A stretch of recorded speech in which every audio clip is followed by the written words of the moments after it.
A minha palavra para vocês nesta tarde é: não saia da brecha. Mesmo você que entrou aqui achando que tem um problema que você já está orando há muito tempo, que você está pedindo há muito tempo, seja na sua casa, seja para um vizinho, seja para a conversão de alguém, seja para a cura de alguém, ou seja, enfim, para qualquer tipo de situação, e você diz assim: ainda eu não vi a resposta. A minha resposta para você é: não saia da brecha. E nós vamos ver na palavra de Deus hoje aqui como os dias que nós estamos vivendo, a situação, mas que o Senhor responde às nossas orações. Amém? Então eu queria que você abrisse comigo lá em Ezequiel, no capítulo 22. Abra em Ezequiel, capítulo 22. E deixem aberto no capítulo 22, e eu quero ler com vocês só um versículo. Lá no final, em Ezequiel 22, 30, diz assim: e busquei dentre eles um homem que estivesse tapando o muro e estivesse na brecha perante mim por esta terra, para que eu não a destruísse, porém ninguém achei. Na Bíblia Mensagem, eu gostei muito dessa tradução e eu queria ler para vocês. Procurei alguém que pudesse se posicionar em meu lugar contra tudo isso. Contra tudo isso o quê? Que nós estamos vendo, não é? Alguém que reconstruísse as defesas da cidade, que tomasse uma posição por mim, que se pusesse na brecha e protegesse essa terra para que eu não tivesse de destruí-la, mas ninguém achei. Eu creio que esse é um dos versículos mais tristes da Bíblia. Porque imagine Deus olhando para a terra, procurando alguém, e ele diz assim: eu não encontrei ninguém que pudesse estar na brecha. Por que ele estava dizendo isso? Por causa da própria situação que o povo de Israel estava vivendo. Nós vamos ver aqui a situação pecaminosa e com tantos pecados que aquela nação estava, e eu imagino como o coração de Deus estava. Porque Deus não nos criou para o pecado, concorda?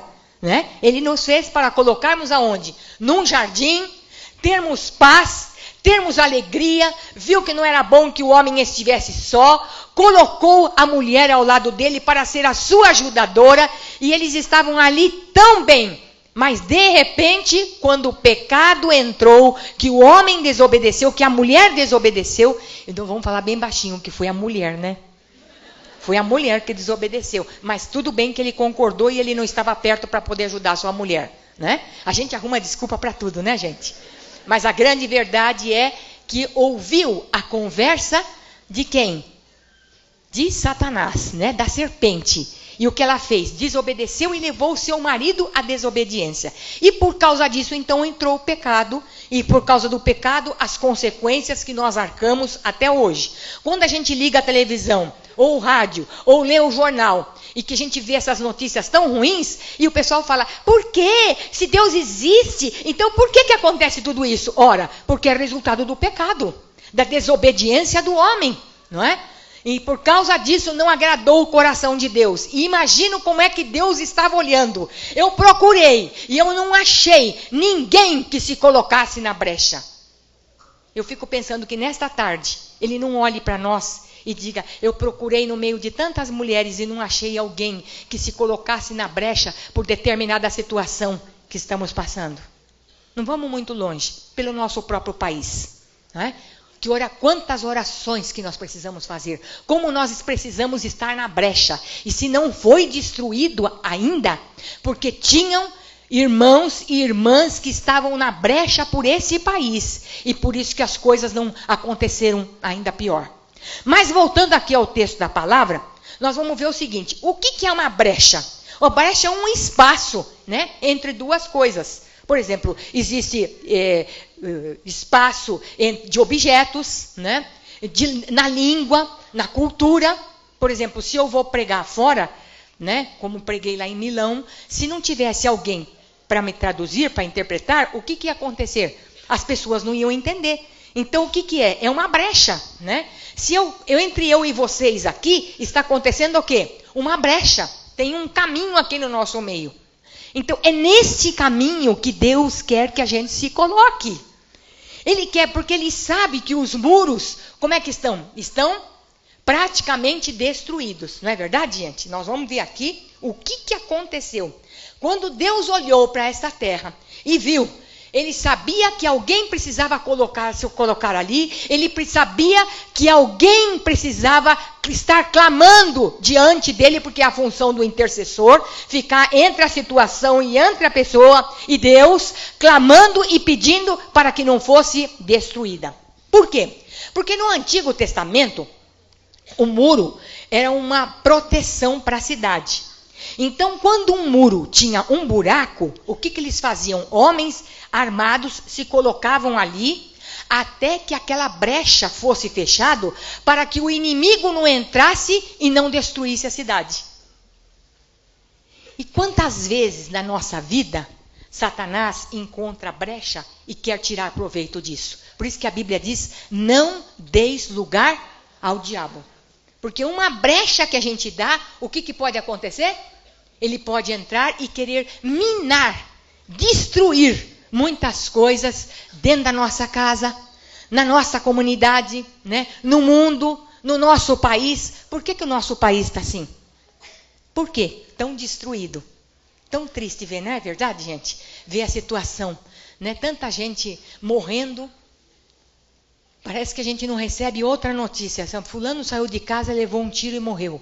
O outro que matou. Esses dias eu estava vendo que uma mãe tinha se separado do marido e ela estava com um bebê de 6 meses no colo e ela queria pensão. Como ele não pagou a pensão, então ele tinha que ser preso. O que ele fez? Ele chamou e falou, não, eu quero me reconciliar com você. E aí ela acreditou na conversa. Ele pegou, ele tinha uma barca, ele colocou num rio lá do Amazonas, ele colocou ela e a criança de 6 meses e conversando com ela, num dado momento, ele deu uma gravata nela, ela desmaiou, ele pegou a criança e jogou no rio. E ela caiu. Quando ela caiu, ela voltou, porque estava desmaiada, caiu na água, voltou, ele ia passar com o barco dele em cima dela. E ela conseguiu se salvar e deu parte e tudo. E aí quando perguntaram para ele, escuta, mas você ia fazer isso mesmo? Ia. Eu queria acabar com ela, eu queria matá-la, né? Matou a criança, que até hoje não acharam o corpo do bebê de 6 meses, né? E ia matar a mãe também. Então vocês imaginam a mente humana como é que está? Doente. Sai disposto a matar. Matar. O negócio é matar. Matar de qualquer maneira. Então, Israel estava vivendo um momento difícil.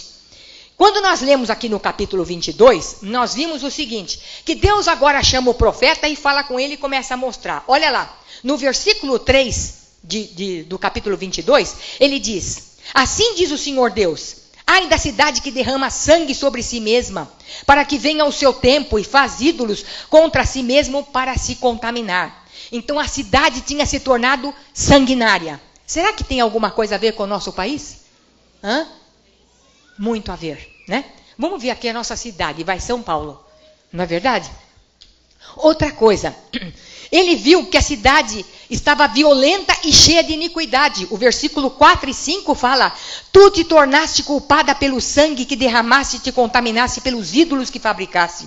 Fizeste o teu dia aproximar-se, o fim dos teus anos chegou. Por isso eu te transformei em vergonha das nações e em motivo de zombaria das terras. Ó cidade infame, cheia de tumulto, as nações próximas e distantes zombarão de ti. Então, Deus estava mostrando ali para o profeta como é que estava a cidade. No versículo 11, né, a imoralidade imperava. Olha o que diz lá. No teu meio, um comete abominação com a mulher do próximo, outro de modo abominável, contamina a sua nora, o outro humilha a sua irmã, filha de seu pai. E aí ele foi mostrando no versículo 12, né, a fraude e o suborno que predominavam.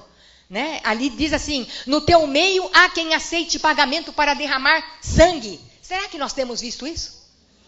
E quantas, né? Paga para matar a pessoa. Né? Diariamente a gente ouve isso. É marido que quer pegar o dinheiro da mulher, então mata a mulher. E vice-versa. Então Deus foi mostrando para ele. Olha como é que está. Olha a condição. Né? E os líderes, ao invés de permanecerem fiéis a Deus e ao seu chamado, eles se aproveitavam da sua posição para obter lucros financeiros. Veja lá no versículo 26, no mesmo capítulo, versículo 26. Olha lá o que diz.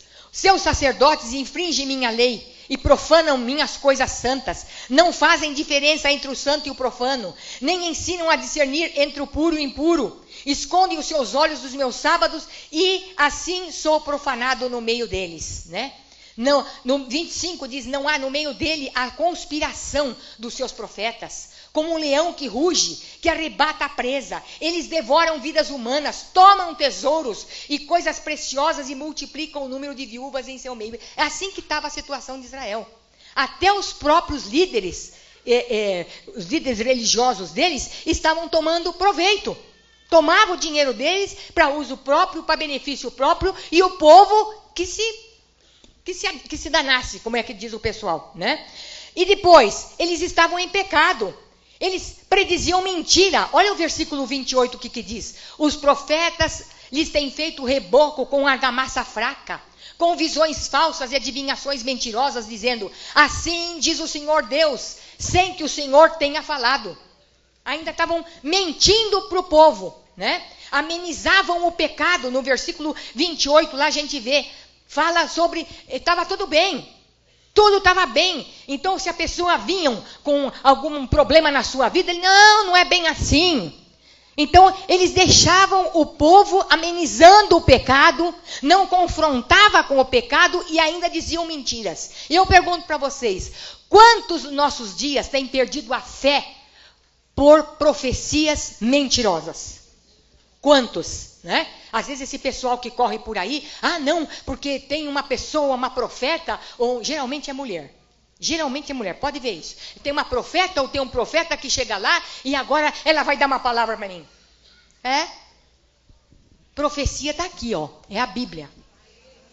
E quando a gente foge disso aqui, nós podemos ficar enganados, porque o diabo é louco para enganar a gente.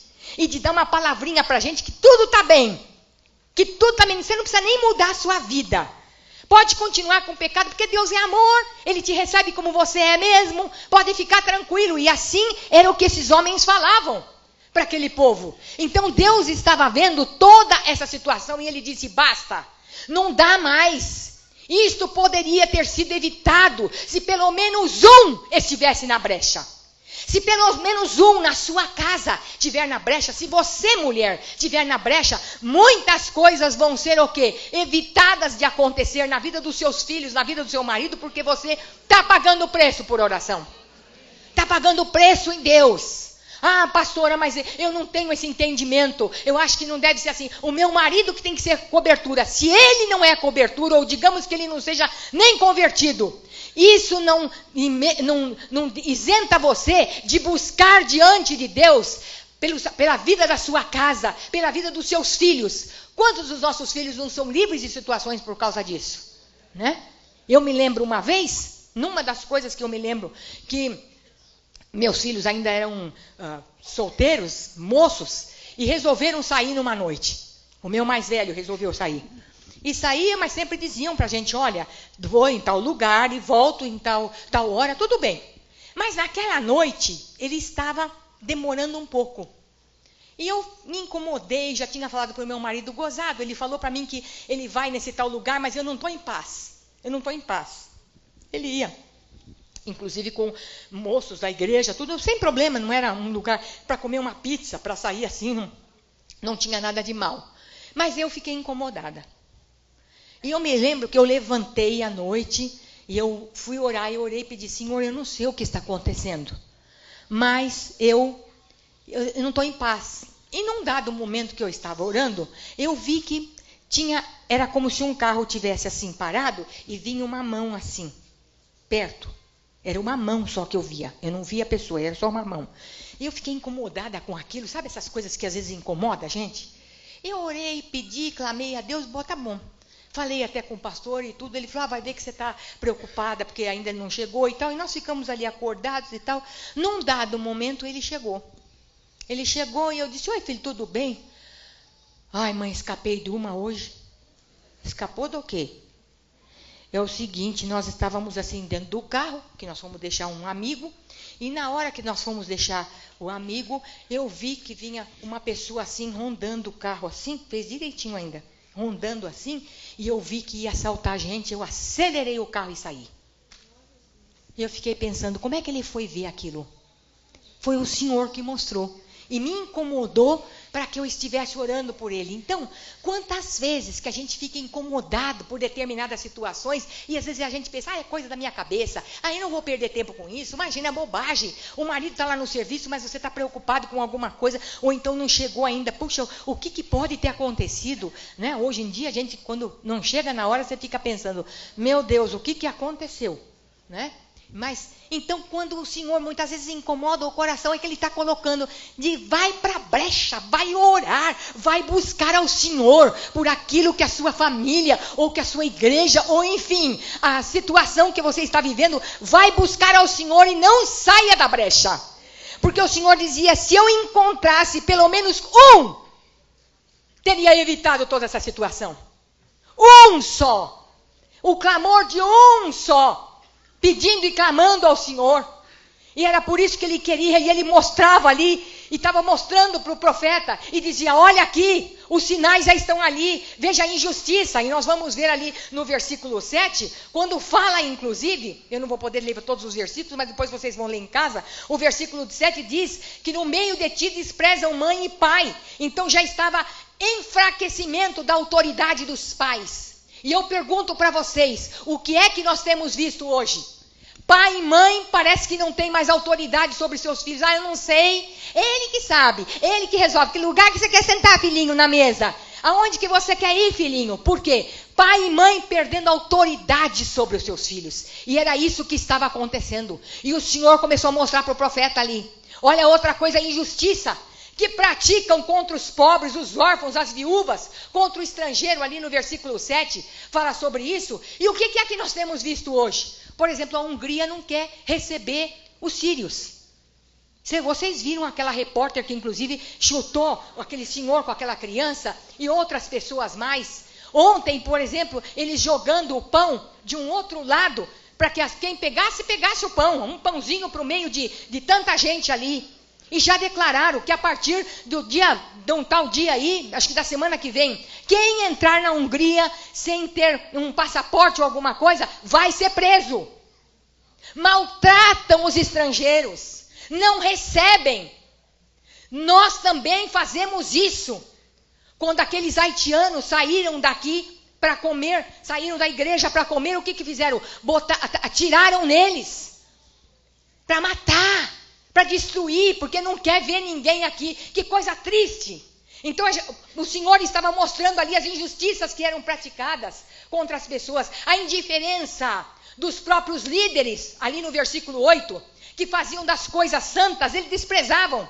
Deixavam para qualquer coisa. Quantas vezes a gente não vê isso, que hoje parece que não se tem mais temor de Deus no coração, com as coisas de Deus. Vai de qualquer jeito. É para o Senhor mesmo, e vai, até mesmo as ofertas que nós damos, às vezes nas nossas igrejas, é de qualquer jeito, nós não vamos ali, Senhor, obrigada, porque essa semana o Senhor deu o pão, o Senhor deu a água, o Senhor deu o vestimento, eu te dei tudo isso porque foi a sua bênção, Senhor. E a gente ainda acha que está dando muito para o Senhor, porque a gente encara que é para o homem, que não é para o Senhor. Indiferença. Marca-se um jejum na igreja. Eu não vou, que jejue os outros, eu não preciso. E assim vai levando as coisas. O domínio, né? A legalização de atividades criminosas, inclusive de assassinato, estavam acontecendo lá. Quantas coisas que nós vemos aqui, que está sendo legalizado, e que Deus não permita que seja legalizado drogas, né? Temos orado sobre isso. Vocês têm orado ou não? Porque intercessores precisam ler jornal, precisam ver noticiário, precisa saber de tudo, para você saber por que você vai orar. Senão vai chegar lá, Senhor, não sei para que eu estou orando. Né? Então, o domínio dessas coisas, o envolvimento dos dirigentes em pecados sexuais, como a gente tem visto hoje. Por quê? Porque não se leva Deus a sério. Leva a qualquer jeito, de qualquer maneira. A prática ilícita na busca de ganhos pessoais. Eu posso ganhar de qualquer maneira, não importa o meio, mas eu tenho que ganhar. E com isso vocês viram o que aconteceu aqui no nosso país. Olha o buraco que nós estamos. Que o Senhor tenha misericórdia de nós. Não vai melhorar não, hein? Não pensa que vai melhorar não. Para voltar isso vai demorar alguns anos. Não vai demorar. O buraco é mais fundo do que a gente pensa. Isso aqui é só aparente. Tá?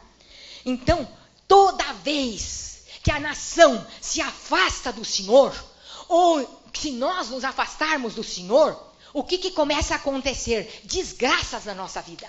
E era o que estava acontecendo com a nação de Israel. Daniel, no capítulo 9, no versículo 3 ao versículo 5, se vocês quiserem abrir ali comigo, ele diz o seguinte. Eu, quando li essa passagem aqui, eu fiquei vendo como os homens de Deus, quando eles viam o pecado da nação, a luta que era, olha lá no versículo 3, então voltei ao rosto ao Senhor Deus, para buscar com oração e súplicas, com jejum, pano de saco e cinzas. Orei ao Senhor meu Deus e confessando disse, ó Senhor Deus grande e temível, que guarda a aliança e a misericórdia para os que te amam e guardam os teus mandamentos. Pecamos e praticamos mal, agindo impiamente e com rebeldia, apartando-nos dos teus preceitos e das suas normas. Ele viu que a nação estava se afastando e ele foi diante de Deus. Ele foi como um intercessor, Senhor, pecamos como nação. Ele confessando o pecado. E nós, muitas vezes, quero dizer, temos que confessar o pecado da nossa nação. Sangue sendo derramado de inocentes, abortos que são feitos, injustiças sociais e outras coisas mais, que nós temos que pedir perdão pela nossa nação. Senhor, tenha misericórdia de nós. E era justamente isso. Então, quando uma sociedade se esquece de Deus e se afasta dos seus princípios espirituais e da sua liderança, se corrompe e a sua nação entra em colapso. Eu pergunto para vocês, o que está acontecendo conosco? Nós estamos em colapso. Nós estamos assim. Por quê? Nos afastamos de Deus. Não, mas o Brasil é o país do avivamento. É onde tem mais pessoas convertidas. Mentira. Porque se tivesse, no Rio de Janeiro as favelas não estão como estão. As drogas não terão entrado no nosso país, se tornando como o primeiro país do mundo em drogas. Que tristeza. Porque se prega um evangelho de qualquer maneira. Não há evangelho de arrependimento.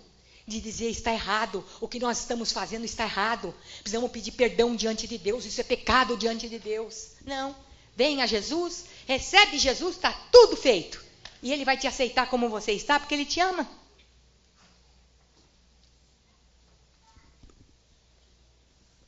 Busquei um homem, alguém dentre eles que estivesse perante mim nesta terra. Jesus foi o nosso maior intercessor. Ele tinha compaixão, ele amava, ele sentia as dores. João 17:9 diz assim, eu rogo por eles, não rogo pelo mundo, mas por aqueles que me deste, pois são teus. Ele orava pelos seus discípulos, orou por nós. Não rogo que os tires do mundo, mas que os guardes do maligno. Jesus orava, intercedia por nós. E Hebreus 7:25 diz que, portanto, aquele é capaz de salvar definitivamente aqueles que por meio dele o aproxima-se de Deus, pois vive sempre para interceder por eles. Jesus intercedeu por nós. O Espírito Santo é um intercessor. Romanos 8:26 diz da mesma forma, o Espírito ajuda em nossa fraqueza, pois não sabemos como orar, mas o próprio Espírito intercede por nós com gemidos inexprimíveis. O Espírito Santo é intercessor, Jesus é um intercessor e nós precisamos ser intercessoras. Amém? Você crê nisso? Deus tem convocado um exército de homens e mulheres que buscam ao Senhor, que intercedem por eles. E quando nós vemos aqui como está a nossa nação, vamos refletir um pouquinho nesta tarde sobre a nossa nação. Será que você já pensou que a nossa nação, a nossa cidade, o nosso estado precisa da sua intercessão? Veja só, perdemos o selo da credibilidade. Sabia disso? Agora vai estar difícil para negociar. Pela Organização de Transparência Internacional, nosso país recebe nota 3 em honestidade.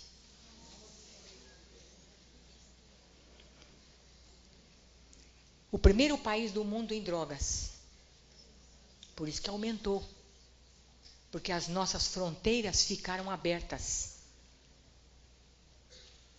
E vocês vejam agora o que tem acontecido com essas drogas. Né? Para de lá para cá, daqui para lá, coisa terrível. E a gente tem sofrido as consequências. Cada 10 minutos, uma menina de 10 a 14 anos se torna mãe. De 10 a 14 anos. Cada 45 minutos, um jovem se suicida. Aqui, Brasil. Crianças sendo violentadas e mortas. Mulheres sendo estupradas e mortas. Miséria e fome. Mentira que o país saiu da fome e da pobreza. Vai para o Nordeste. Vai ver ali o que é miséria. Eu fiquei assim horrorizada quando eu entrei em Caruaru e pudemos ver ali que coisa triste. Você não sabia se era casa, se era tapera, criança misturado com porco, com galinha, com uma coisa assim. E eu fiquei pensando, cadê que esse povo saiu da miséria? Isso é pouca coisa que eu vi. Mentira. Grupos de extermínios. Será que nós temos? Os 19 que foram mortos até agora ainda não encontraram. Mães que choram a morte de seus filhos pelas drogas, ou que então são vítimas de balas na rua, perdidas. Exploração da prostituição infantil e pedofilia. E é momento de nós intercedermos. Isso é pequenas coisas que eu peguei só para mostrar para vocês. Que triste. Que triste. Jovens se suicidando. Meninas sendo mães fora da época. Pais perdendo seus filhos nas drogas. Ou então em balas perdidas. Ou então mesmo em brigas de facções. Que coisa triste. É momento de nós intercedermos. E aquele versículo que diz, 2 Coríntios 7,14. Se o meu povo, que se chama pelo meu nome, 2 Crônicas, o que eu disse? Me perdoe, 2 Crônicas 7,14. Se meu povo, que se chama pelo meu nome, se humilhar, orar, me buscar e se converter dos seus maus caminhos, eu ouvirei dos céus, perdoarei os seus pecados e... Então, o que nós precisamos fazer? Nós precisamos orar. Você precisa se colocar na brecha. Nesta tarde, nós não vamos sair daqui sem o compromisso de nós orarmos diariamente pelo nosso país, pelas nossas autoridades, de orarmos pelos nossos jovens, pelas famílias brasileiras, orar por aqueles que estão no hospital, doente, orar por aqueles que estão na cadeia, sofrendo, muitos até com injustiça, que são presos lá sem saber até porquê, e muitos que precisavam estar presos estão soltos na rua. Então, de injustiças, de crianças abandonadas, pais matando filhos, tudo isso o Senhor está pedindo para nós. Será que nessa tarde Ele não está olhando para nós e dizer, eu estou procurando alguém que se coloque na brecha por essas situações, e eu ainda não encontrei. É momento, irmãs, de nós nos levantarmos em oração, pedirmos pelo nosso país, mas eu quero orar especialmente com vocês nesta tarde, pelos sírios. Que sofrimento, daquela guerra que não tem fim, e de que as pessoas ainda quando eles correm, aqueles botes enormes que vocês já viram, né, na televisão, vão para o mar e muitos morrem, como esse menino que apareceu essa semana morto. Talvez a mãe, naquele desespero com os 2 filhos, e o pai dizendo, eu ainda, quando o barco virou, eu segurei os 2, mas teve uma hora que eu não aguentei mais, e ele também não ouviu mais a voz das crianças. Perdeu a esposa e perdeu os 2 filhos. Orar por este homem, que talvez a sua vida nunca mais se levante. Que tristeza. Orar por aqueles que estão famintos e desesperados, querendo entrar em algum país e não encontram onde. Orar por essas pessoas que estão tirando proveito deles, pedindo o dinheiro deles para entrar dentro desses botes e ainda eles morem afogados em alto mar, ou morem até mesmo de doença. Que tristeza! Você tem paz quando você ouve isso? Você fica alegre quando você ouve isso? Então é momento de nós orarmos. Eu vou precisar de vocês nesse momento. E eu quero que antes de nós terminarmos, nesta hora, eu quero que vocês orem comigo. E vamos orar depois, eu quero orar por vocês também. Amém? Vamos ficar em pé.